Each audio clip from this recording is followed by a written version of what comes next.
What's up? Welcome to Wine School. It's Mike with a whole bunch of douchebags. Says the guy who Fits in perfectly. we got Eric, we got Daniel, and we got Brandon.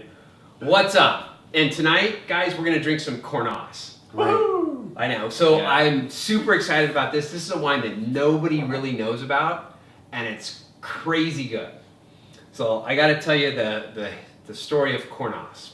But first, let's talk about today's sponsor. But first, God, I always forget the I sponsor. know, come like on. Seriously, someone's got to keep the lights on. You. Thanks, Yeah, guys. seriously. You're paying attention. Someone's gonna be grown up here, right? Yeah, right. Okay, so tonight's episode is brought to you by Cannella So Liqueur. Cornas. What- Cannella Liqueur, Yeah. the latest and greatest in flavored spirits. They're awesome. Wonderful cinnamon, endorsed by Rock and Roll Wine School. Indeed. Check them out. All right, so back to Cornas. Really? God, I'm so excited. I'm like champing at the bit to drink this wine. I'm shaking. I'm so excited to do this. All right, so here's what's awesome about Cornas. If you're a Syrah drinker, you should be into the Rhone. Because the Rhone in France is where some really kick-ass Syrah is from. Okay?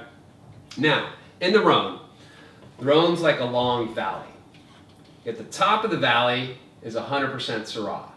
It's very cold and steep and hilly and over the river.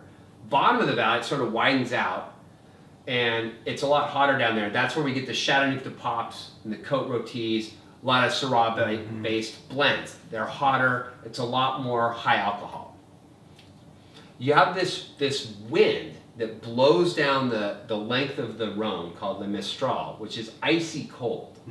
And it's great for the grapes because you get these, sun during the day, but then the cold wind really cools them down, but then they heat up again, and that back and forth between extremes is really good for grapes. It's called a diurnal shift, like how much change in temperature is there in a day. So you have the North Rhone doing all these crazy good Syrahs from places you've heard of, like Hermitage or Crozes Hermitage or Saint Joseph. And we've actually drank, I think, some of these on Rock and Roll Wine School before. So Cornas is technically part of the Northern Rhone, but it's down at the bottom. It's on the southern end. It's kind of tucked away in this little valley. So they're immune from the wind. They don't get the cold wind. And the valley, the little amphitheater that they're in is like super, super steep. So these grapes are on these like really steep hills. So they have to make everything manual. There's little French guys like climbing the hill at this little basket, like picking the grapes and like carting them back down. They have to go little? French guys? Could be a huge French guy. Yeah. Could be a massive French guy too. I don't know. I've never been there. I didn't realize you were so interested in the size of Frenchmen, E. But let's just assume that they're Well, I don't know. I know you think size doesn't matter, Mike, but Corticals had some. I keep hearing that. I'm convinced it's true. So you got these French guys that are hand working these slopes and producing very, very little wine. So the entire appellation of Cornas, the entire amphitheater, is like maybe 250 acres. There are literally chateaus in Bordeaux whose annual production of wine is far greater than the entire production of Cornas.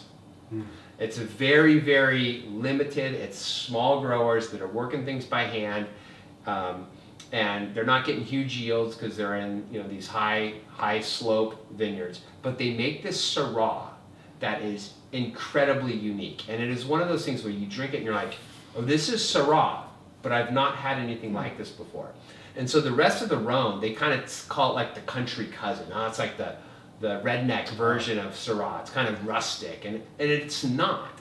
What it is it's got this kind of wild character to it that I could see, like, if I was Bacchus or Pan, like out in the woods, like this is the kind of shit that I would be drinking in my parties is Cornas. And it's hard to find, and when you find it, it's reasonably pricey because of all the labor that goes into it, because there's not that many bottles. I mean, the annual production of all of Cornas is maybe, 40,000 bottles for the entire thing. So figure how many of those are making it all the way out of the amphitheater, all the way down, out to a port to where it comes to America. Not very many. But it's really amazing. The other thing that they will say about Cornas is this is a wine that you got to age. And ordinarily they say like 6-7 years is the minimum before Cornas you can drink it. There's a couple of new like young kids in the valley that are exploring some new techniques to make the wine approachable more quickly. So that may change, especially as kind of the older guard moves out and the younger guard moves in. So we'll see. But ordinarily when you see a Cornas, typically you'll see it 7-8 years old because the wineries sat on it for 5 years before they even bothered selling it. So this is the I just got this, and this is an 06, right? So it's 9 years old out of the chute. So anyways, that's Cornas. I'm super excited to drink this with you guys, and I'm really excited to get your perspective on how you respond to it. This is one of those wines that's like it or hate it. Really? Yeah. All right. So let's do it. Let's do it. Cornas. It's nice on those, man. Lots of fruit. Yeah. Yeah. That's a great. I like the color. Have you tried this before? No, I haven't. I don't even want to drink it, and I just want to smell it all day.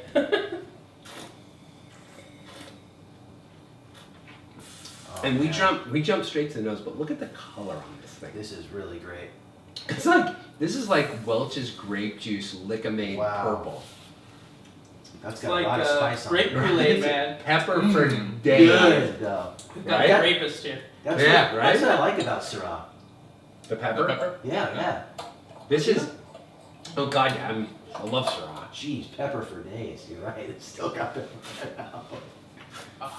It's still going, right? Yeah, And yeah. This is Nice a peppercorn steak. Wow. this is a complex wine. Can you imagine? Oh, It's I got can imagine. layers. Dirt. Yeah, with a steak. Mm-hmm. Oh my God. Come on. Yeah. Wow. A nice little filet mignon with some bacon and pepper on it. That's a heavy wine though.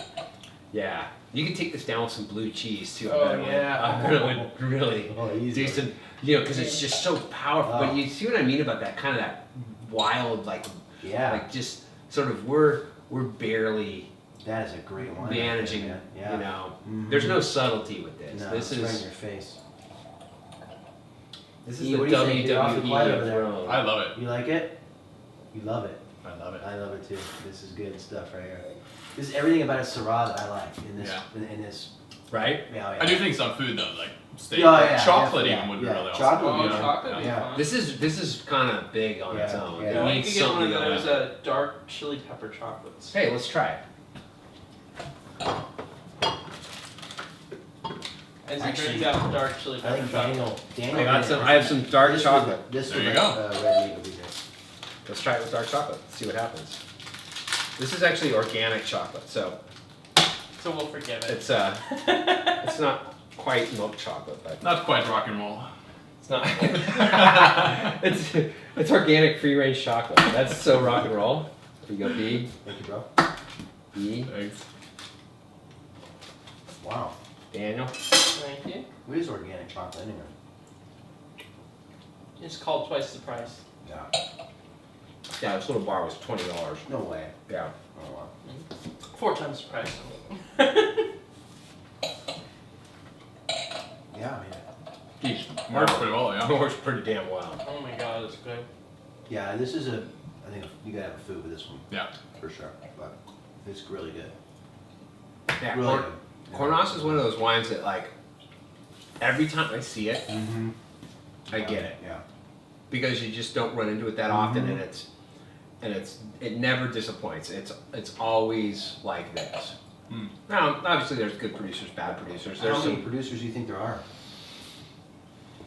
Not very many, huh? I bet there's probably 100. Oh, really? Maybe. And there's a lot of family Small guys like production. with Yeah. an acre or two. There's a couple big guys. There's one in particular that makes like the Grand Cru of Cornas, Oh, really? which I've never had. Not only have I never had it, I've never seen it. I've never had the opportunity to have it. Really? Yeah. Boy, that'd be a real I treat. don't even know if it gets out of France, to be honest. And I can't remember the guy's name. It's like maybe Etherio or something like that. Sounds like a good reason to visit France. Yeah. Yeah, right? Yeah. It'd be School fun, trip fun to coming do a soon. side-by-side tasting of one that's that's outside of Oh, like a Crozes Hermitage? being at the Yeah. yeah, and this one and Or- see the difference in. If you drink Saint Joseph against this, Yeah. like it's night and Night and day. day. Yeah. That'd be But could fun. you imagine putting this on against like a Napa Syrah? This is just like, Oh, I could right, drink yeah. this all day. Right. yeah, brutal. Anyways, that's Cornas. Fantastic. Love this. Yeah. Check it out for sure. Yeah. Great. Who knew? Who wants to take us out? Daniel, take us out. Guest of honor. All right, 30 seconds of craziness. Cheers. Yeah. Cheers. Cheers.